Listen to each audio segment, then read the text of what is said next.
સુરત ગ્રામ્ય પોલીસ દ્વારા તેરા તુષ્કો અર્પણની થીમ હેઠળ વિશેષ કાર્યક્રમ યોજી ગુમ થયેલા અને ચોર થયેલા કુલ 222 મોબાઈલ ફોન તેમના મૂળ માલિકોને પરત સોંપવામાં આવ્યા હતા। રિકવર કરાયેલા મોબાઈલની કુલ કિંમત ₹42,84,000થી વધુ હોવાનું પોલીસ દ્વારા જણાવાયું છે।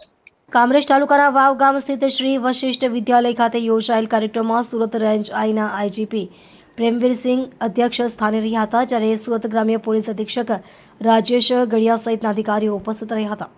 ગુજરાત પોલીસની આ પહેલનો હેતુ નાગરિકોને તેમની ગુમ થયેલી મિલકત પરત અપાવી પોલીસ પ્રત્યે વિશ્વાસ મજબૂત કરવાનો છે। સુરત ગ્રામ્ય એલસીબીની ટેકનિકલ ટીમ અને સ્થાનિક પોલીસ દ્વારા CIR પોર્ટલની મદદથી મોબાઈલ ફોનને ટ્રેસ કરી સફળતાપૂર્વક રિકવર કરવામાં આવ્યા હતા। જિલ્લાના 16 પોલીસ સ્ટેશન વિસ્તારમાંથી કુલ 222 મોબાઈલ ફોન શોધી કાઢવામાં આવ્યા હતા, જેમાં ઓલપાડમાંથી 55, કામરેજમાંથી 37, પલસાણામાંથી 33, કડોદરામાંથી 25, કીમમાંથી 17, કોસંબામાંથી 12, મહુવામાંથી 9, બારડોલી ટાઉનમાંથી 7, પાલોદમાંથી 6, ઉમરપાડામાંથી 4, જંખવાવમાંથી 4, તડકેશ્વરમાંથી 3, બારડોલી રૂરલમાંથી 3, અનાવલમાંથી 3, માંડવીમાંથી 3 અને માંગરોળમાંથી 1 મોબાઈલનો સમાવેશ થાય છે।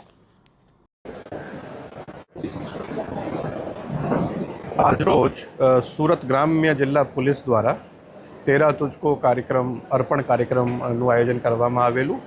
આમાં 222 મોબાઈલ, જેની કુલ કિંમત 42 લાખ રૂપિયાથી પણ વધુ થાય છે, તે તમામ 222 મોબાઈલ જે તે સંબંધિત માલિકો જેના મોબાઈલ ખોવાઈ ગયા હતા કે ચોરાઈ ગયા હતા તેને પરત આપવામાં આવેલ છે। આ કામગીરી કરવામાં સુરત ગ્રામ્ય જિલ્લા પોલીસના પોલીસ અધિક્ષક શ્રી રાજેશ ગડિયાજી અને એમની LCB ઓર પોલીસ સ્ટેશનોની ટીમોએ ખૂબ મહેનત કરી છે। આ જે ખોવાયેલા અને ચોરાયેલા મોબાઈલો ગુજરાત અને ગુજરાત બહારના અન્ય જિલ્લાઓમાંથી પોલીસ દ્વારા રિકવર કરવામાં આવેલ છે। તો આ તબક્કે હું આ તમામ કર્મચારીઓ જે આ કામગીરીમાં સામેલ રહ્યા છે એને અભિનંદન પાઠવું છું અને જે લોકોને પોતાના મોબાઈલો પરત મળેલ છે એને શુભકામના આપું છું।